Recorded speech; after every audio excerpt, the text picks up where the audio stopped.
brought to you by V-Guard, co-powered by Sensodyne O Bhimal বলো কথা কেশরী। Associate sponsor Ultratech Cement।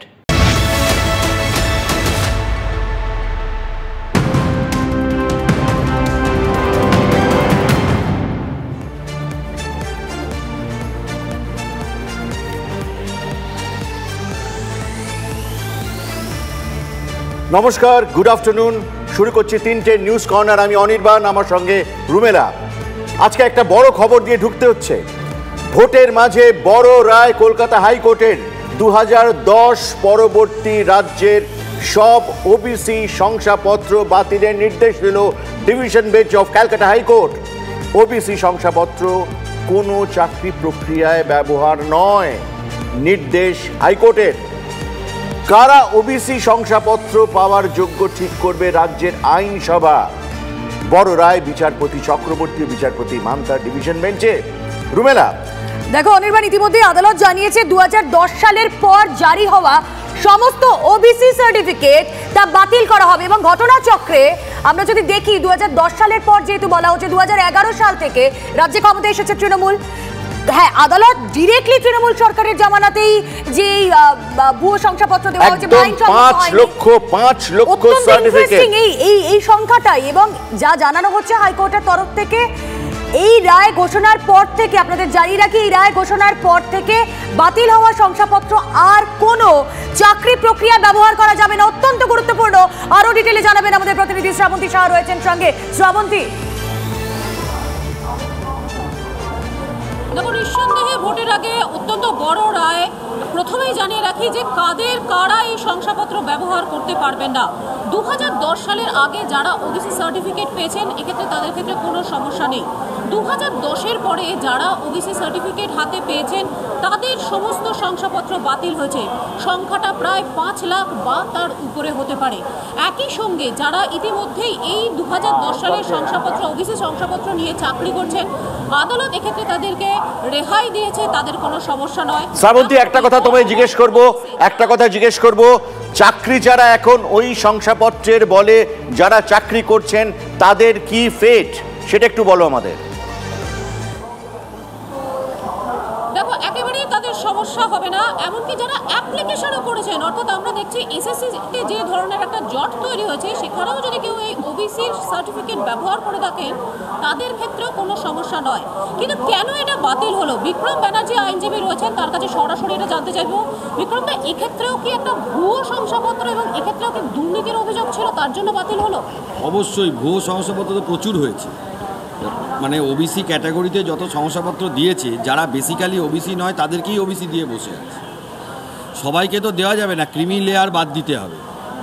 যে ধরুন অনেক পয়সা আছে, যারা রিচ, ইকোনমিক্যালি রিচ, তারা তো ওবিসিতে থাকতে পারে না।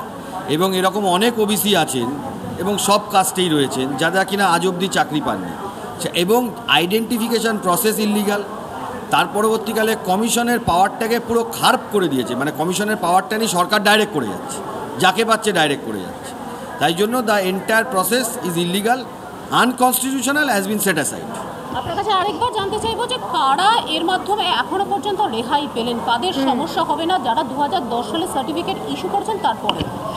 যারা 2010 সালের পরে সার্টিফিকেট পেয়ে যারা চাকরি করছেন বা কোনো বেনিফিট অ্যাভেল করে নিয়েছেন তাদের কোনো সমস্যা হবে না। আচ্ছা, কিন্তু ওই সার্টিফিকেট নিয়ে টুডে অনওয়ার্ডস, আজকের পর থেকে অনির্বাণ এখানেই সমস্যাটা। এবং শুভেন্দু অধিকারী, রাজ্যের বিরোধী দলনেতা, তিনি কিন্তু বারবার এই নিয়ে সরব হয়েছিলেন যে কোথাও গিয়ে এই শংসাপত্রের ক্ষেত্রে দুর্নীতি হয়ে থাকতে পারে। একবার আমরা রিকল করি তার বক্তব্য, শুভেন্দু অধিকারীর বক্তব্য। PCR please. আমরা ইতিমধ্যে 100-র বেশি তৃণমূল কংগ্রেসের প্রার্থীর ভুয়া সার্টিফিকেটের নথি জোগাড় করেছি। এই প্রক্রিয়া আমরা আগামী 15 দিন ধরে চালাবো। 15ই আগস্টের পরে একসঙ্গে সিডি আকারে আরও তথ্য সংগ্রহ করে জেনুইন তথ্যের উপরে প্রকাশ করব। শুভেন্দু অধিকারী কিন্তু অনেকদিন আগেই বলে দিয়েছিলেন কথাটা। আমরা একটু আমাদের সহকর্মী সুমন মহাপাত্রর কাছে যাই। আমার কতগুলো প্রশ্ন আছে। সুমন মহাপাত্র, সুমন রয়েছেন আমাদের সঙ্গে। সুমন, অনির্বাণের প্রশ্ন। সুমন, দেখো, খুব পরিষ্কার একটা জিনিস খুব পরিষ্কার। সুমন এক সেকেন্ড, একটা জিনিস খুব পরিষ্কার। এর মধ্যে দুর্নীতির গন্ধ পাচ্ছি আমরা। এক, 2 নম্বর, এটা তো হতেই পারে কেউ ওবিসি নন, তিনি ওবিসি সার্টিফিকেট নিয়ে ঘুরে বেড়াচ্ছেন। ব্যাপারটা কতটা গভীরে গেছে দুর্নীতি বা এই অরাজকতা? অনির্বাণদা, তোমাকে ক্লিয়ার করে দুটো কথা বলি। দেখো, এই যে ওবিসি, আমাদের এখানে যারা ওবিসি সার্টিফিকেট পেয়েছেন তাদেরকে কিন্তু কন্ট্রোল করে গভর্নমেন্ট অফ ইন্ডিয়ার ministry of social justice and empowerment. তাদের কাছে কিন্তু নির্দিষ্ট লিখিত একাধিক অভিযোগ রয়েছে যে যারা ওবিসি নন, ওবিসি হতে পারেন না, ক্রাইটেরিয়া ম্যাচ করছে না, তাদের কিন্তু ওবিসি সার্টিফিকেট ইস্যু করেছে রাজ্য সরকার, রাজ্যের কমিশন। এবং এক্ষেত্রে দালাল চক্র কাজ করেছে, দালালদের মাধ্যমে কিন্তু তাদের কাছে এই ওবিসি সার্টিফিকেট পৌঁছেছে। এই সংক্রান্ত একাধিক অভিযোগ তা কিন্তু গিয়ে পৌঁছেছে গভর্নমেন্ট অফ ইন্ডিয়া অর্থাৎ কেন্দ্রীয় সরকারের কাছে। তবে আরেকটা কনসার্নের জায়গা থেকে যাচ্ছে অনির্বাণদা, এইটা হচ্ছে ওবিসির পোর্টাল ন্যাশনাল কেন্দ্রীয় সরকারের ক্ষেত্রে। সেখানে কিন্তু ওবিসির একাধিক স্কিম রয়েছে। যারা ইউজিসি নেট পান, যারা উচ্চশিক্ষায় যান, তাদের কিন্তু ওবিসির ভাতা রয়েছে একাধিক। সেক্ষেত্রে সেই ভাতা প্রত্যেক বছর রিনিউয়াল করতে হয়, অর্থাৎ এই আগামী বছরও সামনেই শুরু হচ্ছে নতুন সেশন, সেখানে কিন্তু তাদেরকে গিয়ে এই ওবিসি সার্টিফিকেট দেখাতে হবে এবং দেখিয়ে তারা ভাতা রিনিউয়াল করতে পারবেন। সেক্ষেত্রে যদি আজকে এই সার্টিফিকেটগুলো ভ্যালিডেট না হয়, সেক্ষেত্রে এই পরবর্তীকালে যখন রিনিউয়াল হবে তারা কি সেই টাকা পাবেন? কারণ অনেকের ভাতার উপর নির্ভর করে কিন্তু এই ফেলোশিপগুলো চলে, এই উচ্চশিক্ষা চলে। তাদের কি হবে? বড় প্রশ্ন। বিভিন্ন বিশ্ববিদ্যালয়ে ইতিমধ্যেই চাঞ্চল্য ছড়িয়ে গিয়েছে। মাস্টারমশাইরা, অধ্যাপকরা তারা প্রশ্ন করতে শুরু করেছেন কি হবে এদের। পাশাপাশি আরেকটা কথা, বিভিন্ন বিডিও অফিস থেকে কিন্তু ওবিসি সার্টিফিকেট ইস্যু হওয়া শুরু হয়েছিল এই 2016-17 সময়। যেটা আমরা জানতে পারছি, সেই সময় একাধিক অভিযোগ এরকম বিশ্ববিদ্যালয় স্তরে চাকরির ক্ষেত্রে গিয়ে জমা পড়েছে, যেখানে কম্পেয়ার করে দেখা যাচ্ছে একজন ওবিসি হওয়ার যোগ্য নন, কিন্তু তার কাছে বৈধ ওবিসি সার্টিফিকেট রয়েছে। মুড়ি মিছরির মতন ওবিসি সার্টিফিকেট। রুমেলা, আমার মনে হয় তুমি একটুখানি, আমাদের কিছু পলিটিক্যাল রিঅ্যাকশন নেওয়া দরকার, তুমি একটু নিয়ে নাও। একদমই, কারণ এই বৈধ আর অবৈধ শংসাপত্র ঘিরে যে দোলাচল ইতিমধ্যে তৈরি হয়েছে, রাজনৈতিক চাপানোতর তুঙ্গে। বিজেপি সাংসদ শ্রমিক ভট্টাচার্য, তার রিঅ্যাকশন শুনবো। বিশিষ্ট আইনজীবী বিকাশ রঞ্জন ভট্টাচার্য, তিনি কি বলছেন শুনবো। তাদের যে রিজার্ভেশনের প্রক্রিয়া, সেটা ভারতীয় সংবিধানের মূল দর্শন বিরোধী। It is detrimental to the basic principal of Indian constitution. এটা কনস্টিটিউশনের 16(4) ধারাকে ভায়োলেট করেছিল।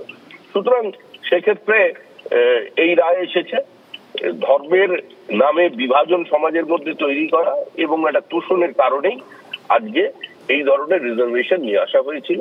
আজকের এই রায়ে সেটাই পরিষ্কার হলো। এটা তো যেখানে দুর্নীতি একবার শুরু হয় এবং সেই প্রাতিষ্ঠানিক লুটকে যদি কোনো সরকার অনুমোদন করে, তো স্বাভাবিকভাবেই সরকার পরিচালনার প্রত্যেক পদক্ষেপেই দুর্নীতির ছোঁয়া লাগবে। এখানেও তাই হয়েছে। দুর্নীতি বাদ দিয়ে তৃণমূল কংগ্রেস স্বচ্ছভাবে না কোনো নিয়োগ করতে পারে, না কোনো শংসাপত্র তৈরি করতে পারে। এটা তৃণমূল কংগ্রেসের পক্ষে সম্ভব নয়। এটা হচ্ছে রাজ্য সরকার, তৃণমূল সরকার ক্ষমতা আসার পর তারা যে আইন মেনে যে পদ্ধতিতে ওবিসি লিস্ট তৈরি করা দরকার সেসব করেনি। বামফ্রন্ট আমলে একটা নির্দিষ্ট নিয়ম মেনে ওবিসিদের নথিভুক্ত করা হয়েছিল, সেই জন্য 2010 পর্যন্ত যা আছে সেটাকে কোর্ট হস্তক্ষেপ করেনি। তার পরবর্তীকালে যা হয়েছে সব বাতিল।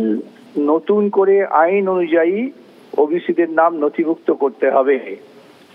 অতএব যারা ওবিসি হিসেবে নথিভুক্ত হয়েছিলেন তাদের অপেক্ষা করতে হবে যে আইন মেনে যথাযথভাবে তারা নথিভুক্ত যদি হন, ঠিক আছে, তাহলে আইনে যা ব্যবস্থা আছে সেটাই করতে হবে। তৃণমূল সরকার আসার পর সবটাই তো কত তাড়াতাড়ি তাড়াহুড়ো করে লোককে বোকা বানানোর জন্য এইসব করা হয়েছে। আজকে আইন মানা হয়নি, তাই বাতিল হয়েছে।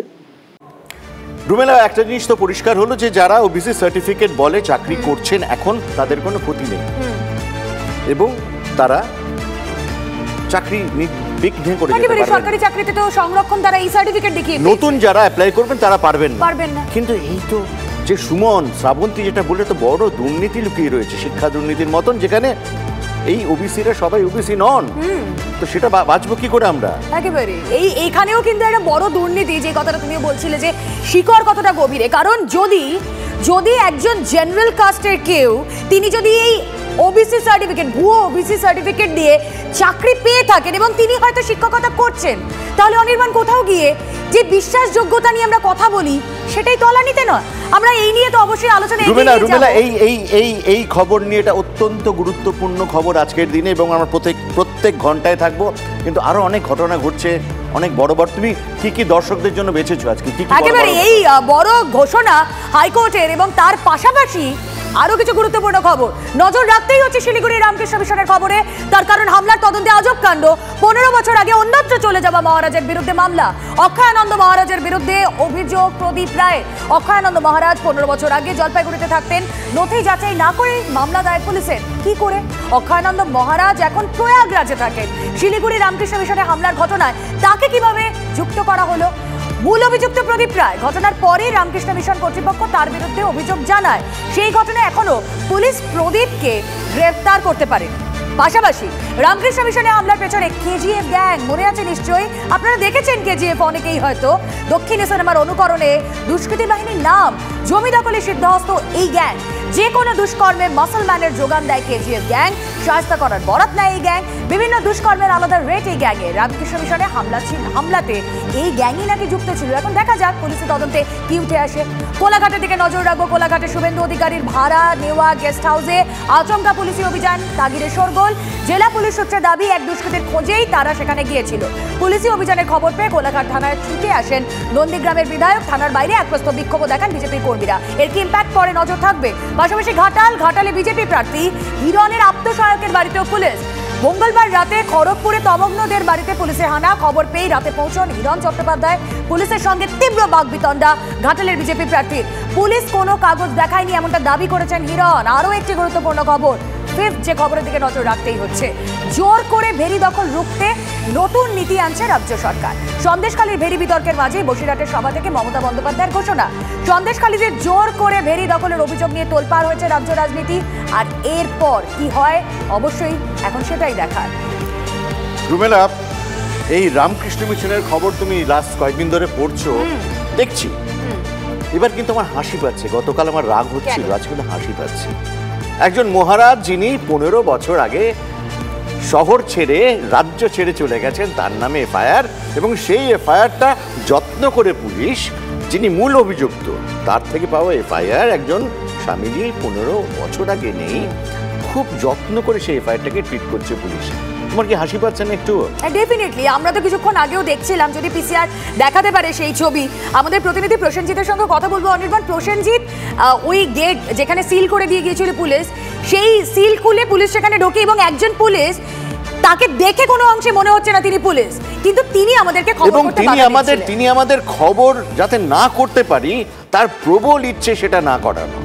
কেন কি ঢাকার ইচ্ছে বা কি ঢাকতে চাইছে পুলিশ আমরা জানার চেষ্টা করি। আমরা দেখি প্রসেনজিৎকে যদি পাওয়া যায়, আমরা প্রসেনজিতের সঙ্গে। প্রসেনজিৎ রয়েছেন আমাদের সঙ্গে। প্রসেনজিৎ, আমরা দেখছিলাম তুমি চেস করছিলে, কিন্তু সেই পুলিশ কর্মী যে তোমাকে খবর করতে বাধা দিচ্ছিল তাকে দেখে বোঝার উপায় নেই যে সে পুলিশ কর্মী। কেন?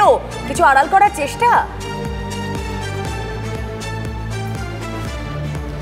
এই উত্তর দেওয়ার আগে আরও একটা তথ্য এই মুহূর্তে ব্রেক করছি আমরা। যে প্রদীপের অভিযোগের ভিত্তিতে যে কথাটা অনির্বাণদা বলছিল, 15 বছর আগে চলে যাওয়া এক স্বামীজির বিরুদ্ধে এফআইআর করে এসটি অ্যাক্টে মামলা করলো পুলিশ। সেই এসটি অ্যাক্টে মামলা করার আগে একবার প্রদীপ রায়ের এসটি সার্টিফিকেট আছে কি না সেটাও জানতে চায়নি। বাস্তবে আজ অবধি, এখন অবধি প্রদীপের কাছ থেকে ওই এসটি সার্টিফিকেটটাও মেলেনি। ঘটনা 48 ঘন্টা পর পুলিশ বলছে প্রদীপের দায়ের করা অভিযোগ মিথ্যা। গোটা এই ঘটনায় যে কথাটা অনির্বাণদা বলছিল, বাস্তবে পুলিশের এই ভূমিকা অত্যন্ত নিন্দার।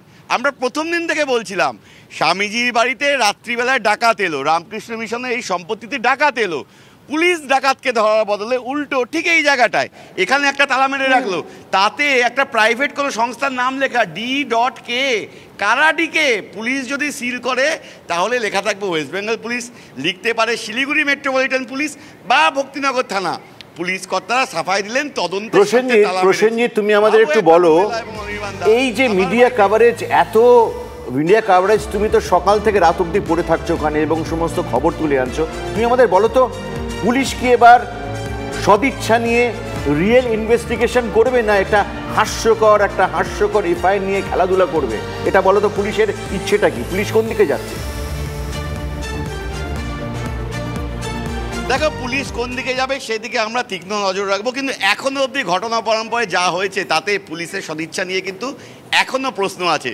যেটুকু ব্যাকফুটে পুলিশ গেছে তা কিন্তু TV9 বাংলার খবরের জের এবং গোটা রাজ্য জুড়ে জনমত তৈরি হয়, এবং যেহেতু রামকৃষ্ণ মিশনের মতো প্রতিষ্ঠান এখানে জড়িয়ে আছে। অস্ত্র আইনে কোনো মামলা হয়নি ধৃতদের বিরুদ্ধে, অথচ রামকৃষ্ণ মিশন তার বয়ানে স্পষ্ট বলেছে বন্দুক হাতে মাথায় ঠেকিয়ে এই ভবন থেকে গভীর রাতে বার করে দেওয়া হয়েছিল মিশনের কর্মীদের। তারপরেও যারা ধরা পড়লেন যে 5 জন, প্রদীপকে আসলে মূল অভিযুক্ত এই প্রদীপ, সে অধরা, এই প্রদীপকে কে যে আধারে রাখার চেষ্টা করছে সেটাই বুঝতে পারছি না। কোথাও কি পুলিশি তদন্তে ফাঁক থেকে যাচ্ছে? আসলে এই পুলিশি তদন্ত বা এই দুষ্কৃতী দৌরাত্ম্য বা হামলা বা জমি দখল, ভেরি দখল, এগুলো বললে সন্দেশখালীর ছবিটা ফুটে ওঠে না? রুমেলা, তুমি আরেকটা খবর বলছিলে সন্দেশখালীর কথা বলতে আমার মনে পড়লো, গতকাল কিন্তু মুখ্যমন্ত্রী একটা খুব ইম্পর্টেন্ট একটা অ্যানাউন্সমেন্ট করেছেন যে জোর করে ভেরি দখল রুখতে নতুন নীতি আনছে রাজ্য সরকার।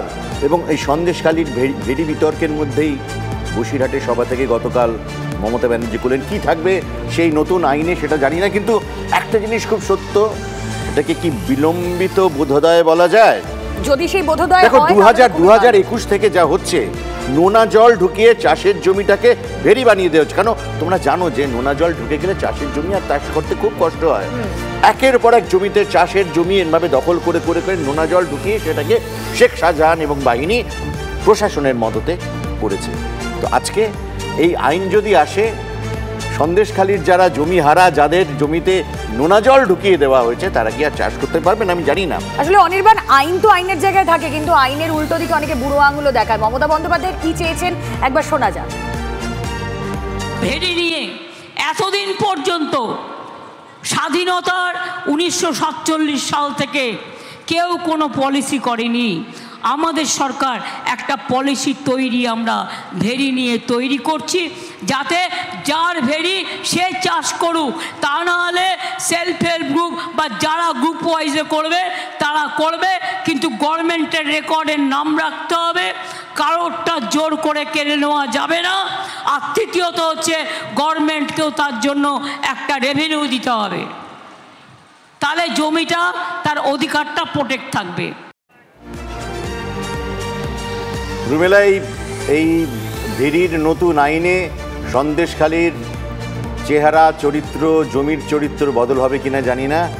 শেখ শাহজাহানরা আবার যাতে ফেরত না আসে সেটাই প্রার্থনা করতে হবে। তো আজকে আমাদের 3টে নিউজ কর্নার এখানেই শেষ করতে হচ্ছে, এবং একটু পরেই আমরা অন্য খবরে যাব। সঙ্গে থাকুন।